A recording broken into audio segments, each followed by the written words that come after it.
Congress party senior నాయకులు నగేష్ గారు మనతో పాటు ఉన్నారు. ఇక ప్రవీణ్ కుమార్ గారు రియల్టర్ అసోసియేషన్ ప్రెసిడెంట్, ఆయన కూడా మనతో పాటు ఉన్నారు. ఎందుకంటే వీరిరువురు కూడా ధరణి మీద చాలా ఇష్యూస్ చేశారు. ధరణిలో ఉన్నటువంటి లోటుపాట్ల గురించి ప్రజలకి చెప్పే విషయంలో వీళ్ళిద్దరూ చాలా సక్సెస్ అయినటువంటి సందర్భాలు మనం చూసాం. సో నిజంగా మరి ఇప్పుడు హైడ్రా విషయంలో కూడా వీళ్ళు ఏం చెప్పబోతున్నారో కూడా చూద్దాం. ఎందుకంటే ప్రజల యొక్క ఆగ్రహావేశాలకు ఈ ప్రభుత్వం గురి కాకూడదు. ఎందుకంటే ఇదే ప్రజల మద్దతుతో ఈ ప్రభుత్వం ఏర్పడ్డది కాబట్టి మరి ఈ ప్రభుత్వానికి మరి ఏం సలహాలు ఇస్తారో వీళ్ళని అడిగి తెలుసుకునే ప్రయత్నం చేద్దాం. ముందుగా అందరికీ నమస్కారం అండి. నగేష్ గారు, ప్రభుత్వం తీసుకున్న నిర్ణయాలు చాలా కఠినతరంగా ఉన్నాయి. ఇస్తానన్న హామీలన్నింటిలో కూడా పక్కన పెట్టేసి వాటిని తొంగులో తొక్కేసి ఏదైతే 450 హామీ 420 హామీలు కావచ్చు, అలాగే 6 గ్యారంటీలు కావచ్చు, అవన్నిటిని చేశామన్న పేరుతో నామమాత్రంగా కొంతమందికి ఇచ్చి మిగతా వాటి గురించి ఆలోచించకుండా ఈ హైడ్రా అనేది చాలా సడన్గా తీసుకొచ్చి ప్రజల్లో ఒక భయాందోళనటువంటి ఇష్యూని తీసుకొచ్చారు. సో నిజంగానే ఈ హైడ్రా వల్ల ఏంటి ప్రభుత్వానికి వచ్చినటువంటి లాభం ఏంటి, ఈ తెలంగాణ రాష్ట్రానికి జరుగుతున్నటువంటి లాభం ఏంటి? ఎందుకంటే దీనివల్ల చాలామంది ప్రజలు ఇబ్బంది పడుతున్నటువంటి అంశాన్ని మనం చూస్తున్నాం మీడియా మాధ్యమాల్లో. ప్రభుత్వానికి చాలా నిరసనలు వ్యక్తం అవుతూ ఉన్నాయి. ప్రభుత్వానికి ఒక రకంగా ఇది లోటు అనేది చెప్పొచ్చు ఒక రకంగా చూసుకుంటే, ఎందుకంటే చూస్తున్నాం కాబట్టి అన్నింటిలో. ఏంటి మరి పార్టీ తరపున ఉన్నారు కాబట్టి మీరేం మాట్లాడతారు దీని మీద?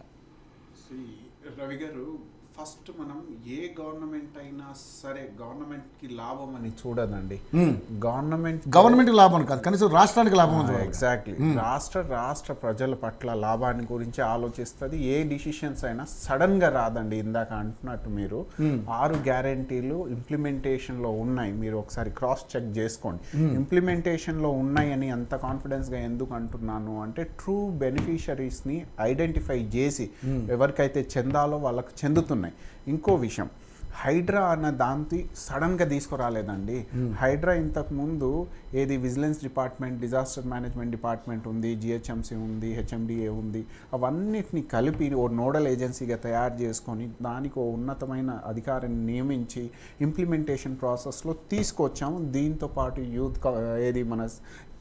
యూత్ ఎంప్లాయ్మెంట్ కోసం క్యాలెండర్ రిలీజ్ చేశాము, జాబుల క్రియేషన్ కోసం ఫారెన్ వెళ్ళాము, ఫండ్స్ తీసుకొస్తున్నాము, అప్పుల తెలంగాణని ఆర్థికంగా మార్చుకున్నాము. అంటే సడన్ కాదు, హైడ్రా సడన్ కాకపోతే కనీసం పార్టీల మద్దతు కూడా పక్క పార్టీలు కానీ అధికార పార్టీలు ఉన్నారు కాబట్టి, మరి బీజేపీ పార్టీ ఉంది, ఇటు బీఆర్ఎస్ పార్టీ ఉంది, ఆ పార్టీ నాయకులతో లేకపోతే ఆల్ పార్టీ మీటింగ్ పెట్టి ఒక సమన్వయంగా దీన్ని ఒక ఇష్యూగా తీసుకెళ్ళాలి, ప్రజలు దీనికి బాగా తీసుకెళ్ళిన తర్వాత కానీ నిర్ణయం తీసుకోకూడదు, వాళ్ళ మద్దతు కూడా తెలుపుకోవాలి, దాన్ని మనం రాబట్టుకోవాలనే ఉద్దేశంతో కాకుండా హైడ్రాని సడన్ గా కాకపోతే ఎలా వచ్చిందంటారు మీరు? సడన్ కాదండి. ఇందాక మీరు మంచి క్వశ్చన్ అడుగుతూ మళ్ళీ డైవర్ట్ చేశారు. అక్కడ క్రిటిసిజం అనేది, కన్స్ట్రక్టివ్ క్రిటిసిజం అనేది ఉండాలి. సొసైటీకి మనం ఒక గవర్నమెంట్ ఒక నిర్ణయం తీసుకుంది అంటే దాంతో పాటు నెగిటివ్ క్రిటిసిజం కూడా వస్తుంది.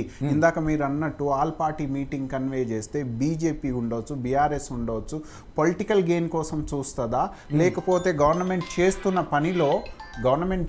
పనిలో ఆల్టర్కేషన్ లైక్ యాంప్లిఫై, వాళ్ళు చేస్తున్న పనిని ఇంకా మెరుగైన సమాజం తీర్చిదిద్దడానికి హెల్ప్ఫుల్ అవుతాయా వాళ్ళ క్రిటిసిజం అని చూస్తే మీరు లాస్ట్ 8 months నుంచి ప్రభుత్వం ఏర్పడ్డప్పటి నుంచి ఇంతవరకు బీఆర్ఎస్ కానీ బీజేపీ పార్టీ కానీ ఏ విధంగా గవర్నమెంట్ని రెక్టిఫై చేసిర్రు, అటు అసెంబ్లీ నుంచి ఇప్పుడు జరుగుతున్న మీడియా వరకైనా సరే వాళ్ళు ఏ స్టేట్మెంట్ ఇచ్చినా ఓన్లీ క్రిటిసిజమే చేస్తున్నారు తప్ప హైడ్రా అనేది నెగిటివ్ అనేది ఏ విధంగా నెగిటివ్ అనేది విశ్లేషణ చేస్తూ ప్రజల మధ్యలో కూర్చొని ఎక్స్ప్లెయిన్ చేసిర్రా, ఏ విధంగా నెగిటివ్ అండి.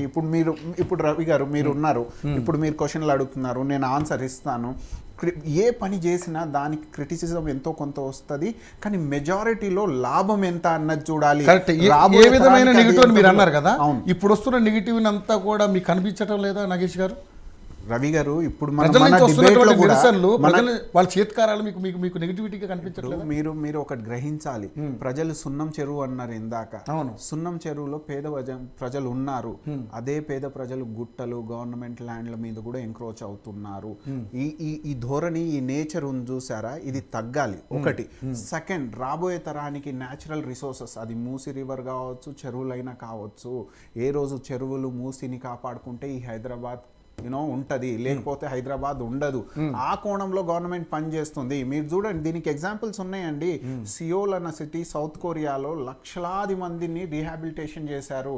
అదే లండన్లో థేమ్స్ ఒడ్డున ఉన్న స్లమ్ని మొత్తం రీప్లేస్ చేశారు. ఎందుకు చేశారు అంటే వరల్డ్ క్లాస్ సిటీ కట్టడానికి, ఆ చరిత్ర అనేది కాపాడుకోవడానికి, రాబోయే తరానికి క్వాలిటీ ఆఫ్ లివింగ్ ఇవ్వడానికి, స్టాండర్డ్ ఆఫ్ లివింగ్ పెంచడానికి, ఆర్థికంగా బలమైన నగరాన్ని నిర్మించుకోవడానికి. ఇండస్ట్రీస్ రావాలి, మన యువతకి ఉద్యోగాలు రావాలి, కొలువులు రావాలి, అంటే శాటిలైట్ సిటీలుగా మారాలి. ఓ ప్లాన్డ్ అప్రోచ్ ఉండాలని ఇష్టం వచ్చినట్టు స్లమ్స్ పెరిగితే, బాంబే లాగా ధారావి పెరిగితే అది తలపోటండి.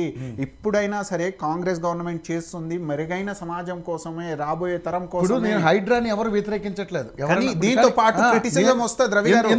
మీరు ఇంకోటి చెప్పనా, మీకు సంబంధించినటువంటి పెద్ద పెద్ద నాయకులు ఉండొచ్చు, లేకపోతే వేరే నాయకులు ఉండొచ్చు. ఇప్పుడు వాళ్ళకు కూడా నోటీసులు ఇచ్చారు, కానీ ఏం టచ్ చేయగలిగారు వాళ్ళని? ఏ ఒక్క నాయకుడిదన్నా మీరు కోల్చగలిగారా? కేవలం ఒక ఇన్కన్వెన్షన్ తప్పితే ఇంక ఏం చేశారు చెప్పండి? అంటే మీరు అనేది ఎలా ఉందంటే పేదరికంలో ఉన్న, అవును సార్, ఇప్పుడు ప్రాబ్లం ఎక్కడుందో దాన్ని అక్కడ అడ్రస్ చేయాలి కదా. ఎక్కడ ముంపు ప్రాంతాలు ఉన్నాయి, ఎక్కడ మనం వరద ప్రవాహం ఎక్కువ వస్తే ఏ ఏరియా మునుగుతుందన్న దాని మీద మీరు ముందు ఫోకస్ చేయాలి. దాంట్లో చాలా మంది ఉన్నారు. ఇప్పుడు ఏ పేదవాడైనా సరే వాడు ఎంతో ప్రయాసాలు కూర్చుకుని రకరకాలుగా ఇటుకి పేర్చుకుని కట్టుకుంటాడు. పెద్దవాళ్ళది ఏముందండి, ఒక బిల్డింగ్ కూలిపోతే ఇంకో బిల్డింగ్ కట్టుకుంటారు. కానీ వాళ్ళ మీద ఏ ఒక్క బిల్డింగ్ నన్ను కూల్చగలిగారా మీరు? పేద ప్రజల జోలికి వెళ్తుంటే నేనేనది మీ గవర్నమెంట్ కి నేను సలహా ఇస్తున్నాను. వాళ్ళను కూడా కొంచెం మానవతా దృక్పథంతో ఆలోచించి ముందడుగు వేయమని చెప్తున్నాను, అంతే తప్ప నేను నెగిటివిటీకి ఏం మాట్లాడట్లేదు. మీరు ఆ రకంగా ప్లాన్ చేయకుండా ఒక ప్రణాళికబద్ధంగా వెళ్లకుండా మీ ఇష్టం వచ్చినట్టు చేస్తానంటే ప్రజానికి ఊరుకుంటుందా? వాస్తవం కాదండి. ఈ ప్రభుత్వం ఓ ప్రణాళిక ప్రాపర్ ప్లాన్ గానే వెళ్తుంది. రీజన్స్ ఏంది? నిన్న దానకిషోర్ గారి స్టేట్మెంట్ నుంచి మన ఈ డైరెక్టర్ ఎవరైతే హైడ్రా డైరెక్టర్ ఉన్నారో వాళ్ళ statement, Hyderabad deputy collector statement కూడా చూడండి. డబుల్ బెడ్రూమ్లు ఇస్తూ ఎవరైతే రివర్ బెడ్ మూసి రివర్ బెడ్లో ఎంక్రోచ్ అయ్యారు చూసారా, పేదరికంలో ఉన్న వాళ్ళకి డబుల్ బెడ్రూమ్ అలొకేట్ చేస్తూ టోటల్ ఫ్యామిలీస్ ఎన్ని ఎఫెక్ట్. డబుల్ బెడ్రూమ్ వద్దు అంటున్నారు వాళ్ళు. లేదు, ఇప్పుడు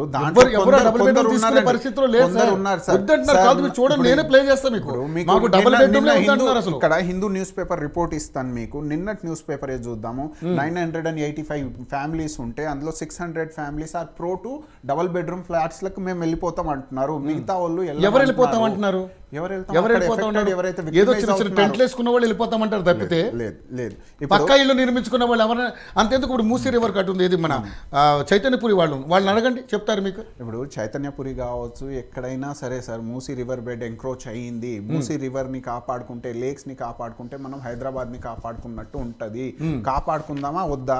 కాపాడుకునే కోణంలో ఇక్కడ గవర్నమెంట్ మీరు అన్నారు చూడండి, ప్రణాళిక ప్రకారమే నడుస్తుంది. డబుల్ బెడ్రూమ్ ఇస్తూ, ఎవరైతే విక్టిమైజ్ అయ్యాలో వాళ్ళకి రెమెడీ మెషర్స్ ఇస్తూ, వాళ్ళకి స్కిల్ డెవలప్మెంట్ యూనివర్సిటీలో ఎంప్లాయ్మెంట్ ట్రైనింగ్ ఇస్తూ, వాళ్ళకి జాబ్ సెక్యూరిటీ కూడా ఇస్తూ ముందుకెళ్తుంది. ఇంత ప్లాన్గా వెళ్తున్నప్పుడు బీఆర్ఎస్ గవర్నమెంట్ కావచ్చు, రైట్, బీజేపీ గవర్నమెంట్ కావచ్చు, ఎంత సపోర్టివ్ స్టాండ్గా మాట్లాడారు. ఈరోజు హరీష్ రావు గారు ధర్నా చేస్తున్నారు. ఆ ధర్నాలో అసలు హైడ్రా వల్ల నెగిటివ్ ఎఫెక్ట్ ఏంటో చెప్పండి. పెద్ద క్రిటిసిజం చేయడం కాదు, మళ్ళీ జనాల్ని మబ్బు చేయడానికే వెళ్తుంది ఆపోజిషన్ అక్కడ. కానీ వాస్తవానికి ఎందుకు మట్టుకెళ్ళేసి చెప్పండి,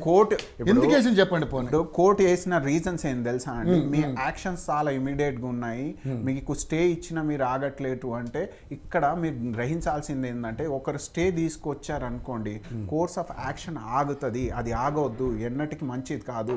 ఓ ప్లాన్ ప్రకారం ఓ బండి వెళ్తుందంటే దానికి ముందుకే తీసుకెళ్ళాలి అన్న కోణంలో గవర్నమెంట్ ఫాస్ట్ అండ్ ఫ్యూరియస్గా పనిచేస్తూ ఉంటే, ఓ స్ట్రాంగ్ గవర్నమెంట్ ఉన్నప్పుడు మనం అందరం అప్రిషియేట్ చేయాలి. వీళ్ళు చదువుకున్న నిపుణులతో సహా వాళ్ళందరూ అప్రిషియేట్ చేస్తున్నారు. మీరు చూడండి, సాబర్మతి రివర్ ఫ్రంట్ డెవలప్మెంట్ ఎట్లా అవుతుందో అదే దిశగా మూసీ రివర్ ఫ్రంట్ డెవలప్మెంట్ అవుతుంది. అది నెక్స్ట్. మూసీ సుందరీకరణ పేరుతోటి మీరు చేస్తున్నది నిజంగానే అది అంటే మూసీ సుందరీకరణ సాధ్యం అనుకుని ప్లాన్ చేశారు ఇదంతాను? ప్రతి ఒక్కటి సాధ్యం ఏం లేదు ఇక్కడ. ఎన్నో ఏళ్లుగా ఉన్న మూసీ రివర్ ని ఈ రోజు ఎంతో మంది దాని చుట్టూ పరివాహక ప్రాంతాలు బతికే వాళ్ళందరూ కూడా అసలు ఎప్పుడు సాధ్యం కానటువంటి మీరు తీసుకొచ్చిన ఈ ప్రణాళిక వల్ల ఎంతవరకు సక్సెస్ అవుతారని మీరు అనుకుంటున్నారు? మనం ఎంతవరకు సక్సెస్ అవుతామన్న బ్యాండ్ విత్ వేసుకొని వెళ్ళట్లేదు రవి గారు. గవర్నమెంట్ హైదరాబాద్ ఇమేజ్ ని రాబోయే తరానికి మంచి అద్భుతమైన సిటీ ఇవ్వాలన్న కోణంలో పనిచేస్తున్నప్పుడు ఎంతైనా సక్సెస్ రేషియో రావచ్చు. 100% రాకపోవచ్చు, 60% వస్తే మంచి రేషియోనేగా అండి. కానీ ఈ 60% 1% మీరు అన్నట్టు పేద ప్రజల వర్గానికి అన్యాయం జరుగుతూ ఉంటే గవర్నమెంట్ దానికి దిశకు కూడా పనిచేస్తుంది. డబుల్ బెడ్రూమ్ ఇస్తుంది, వాళ్ళకి రీలొకేట్ చేస్తుంది, ఎంప్లాయ్మెంట్ స్కిల్స్ ఇస్తుంది, జాబ్ సెక్యూరిటీ ప్రొవైడ్ చేస్తుంది. అంత మెచ్యూర్ గవర్నమెంట్ ఉన్నప్పుడు టైంకి డబుల్ బెడ్రూమ్ కొంతమంది సరే మీరు అన్నట్టుగానే చిన్న చిన్న గుడిసెల్లో ఉండేవాళ్ళు తీసుకుంటారు, తప్పులేదు.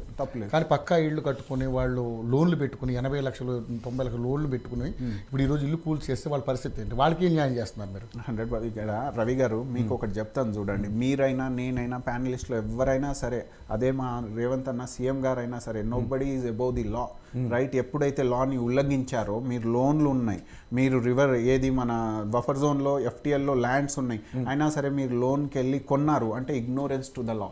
అదే జుడిషియరీ హైకోర్టు కూడా అంది. పర్మిషన్లు ఎందుకు ఇచ్చింది, రోడ్లు ఎందుకు వేసింది, వాటర్ పవర్ ఎందుకు ఇచ్చింది, ఈ రోజు వాళ్ళకి హౌస్ ట్యాక్స్ ఎందుకు కడుతున్నారు వాళ్ళు? అదే నేను చెప్పేది, లాస్ట్ 10 years లో ఈ బోగస్ పనులు అన్ని బీఆర్ఎస్ చేసి పోయింది.